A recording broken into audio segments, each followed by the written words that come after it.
ধরনের সতর্ক বার্তাও দেয়। একজনকে কোর্টে তোলা হয়েছে, কোর্টে হিয়ারিংয়ের পরে থেকে আদালতে নেওয়া হবে, সেইখানে যেরকম করে বাধা দেওয়া হয়েছে এটা খুব বেশি হয় না। এবং এটা যারা করেছেন তারা পরবর্তীতে যেরকম করেছেন, এই যে আইনজীবী যিনি মারা গেছেন তাকে তো কুপিয়ে হত্যা করা হয়েছে, মানে একটা হিংসার চূড়ান্ত জায়গায় যাচ্ছে।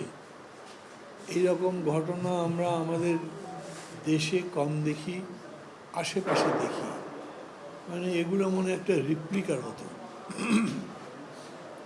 একটা ওইখান থেকে তুলে আনা ছবির মতো। এজন্যই আমরা বেশি উদ্বিগ্ন। তাছাড়াও এই ঘটনাটা যখন শুরু হয়েছে তখন আমাদের প্রতিবেশী দেশের পক্ষ থেকে তাদের শাসক দল, তাদের মানে কোনো কোনো ক্ষেত্রে নিশ্চয়ই মুখপাত্র বলা যায়, তাদের যে সমস্ত বক্তব্য, বিবৃতি ইত্যাদি আমাদেরকে চিন্তিত করে।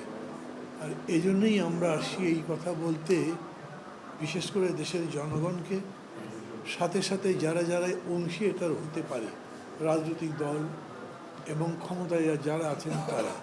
এবং সেই কথাটা আমাদের সমন্বয়কারী বলেছেন, রাজনৈতিক দলগুলোর কাছে আমরা আরও স্পষ্ট ভূমিকা চাই।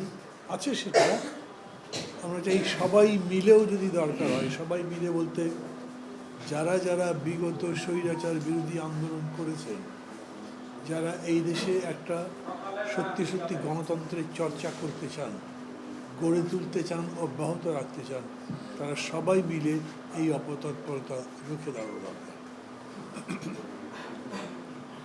সরকার যেটা করছেন আমি মনে করি, বিশেষ করে যখন মিডিয়ার উপরে আঘাতটা আসলো, দুটো পত্রিকা অফিসের সামনে গরু জবাই করবার মতো বীভৎস কাণ্ড ঘটল, তখনও সরকারের পক্ষ থেকে যে বক্তব্য রাখা হয়েছে আমি মনে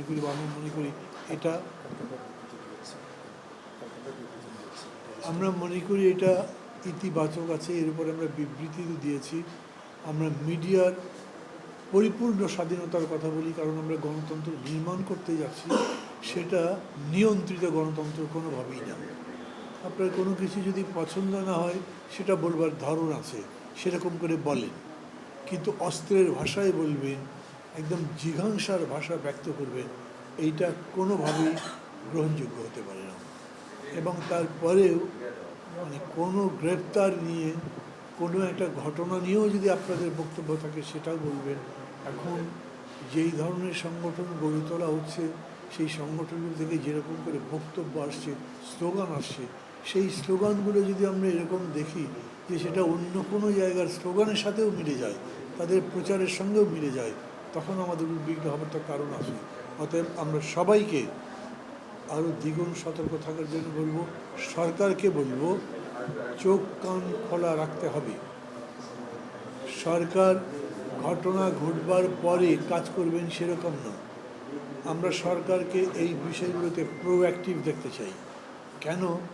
ওই যে লক্ষণ দেখলেই বোঝা যায় পরে কি হতে পারে। গত কয়েকদিন ধরেই যে অস্থিরতা হয়েছে, এগুলোর পেছনে সরকার হেঁটেছেন, তাই দেখেছি আমরা। এবং চট্টগ্রামে যে ঘটনা ঘটলো তার সম্পর্কে আমি একই কথা বলবো, এটার পেছনে হাঁটবার ব্যাপার ছিল না। একেবারে এই মানুষগুলো যেরকম করে ট্রাকের সামনে শুয়ে পড়লো এবং তারপরে যে সংঘাতটা হলো, এটা প্রতিরোধ করা যেত, প্রতিকার করা যেত। কিন্তু সরকার এবং সরকারের আইন শৃঙ্খলা বা বাহিনী এখন পর্যন্ত, যেটাকে আমি বলছি প্রোঅ্যাক্টিভ, সেটা তো নয়, এমনকি বোঝা যেতে অ্যাক্টিভও নয়। এক্ষেত্রেও সরকারকে আরও বেশি সতর্ক থাকার জন্যে বলবো। এবং মানে শেষ পর্যন্ত হয় কি, যখন কোনো ঘটনা ঘটে, সেই ঘটনার সময় যারা দায়িত্বে থাকেন, দায় তারই বর্তায়। কাউকে কাঠগড়ায় দাঁড় করবার কথা বলছি না, কাউকে দোষারোপ করছি না, কিন্তু ইতিহাসের রায়টা এরকমই হবে, এটা বুঝে যেন সরকার তার আচরণগুলো করেন, সে কথা বলছি। আমরা গণতন্ত্র নির্মাণে এই ধরনের অপতৎপরতার বিরুদ্ধে আছি এবং এটা দমন করার জন্যে, এটার প্রতিকার করার জন্যে সরকার সহ যারাই যেরকম করে উদ্যোগ নেবেন, আমরা তার সাথে আছি এবং থাকব। Thank you. এখন আপনাদের সামনে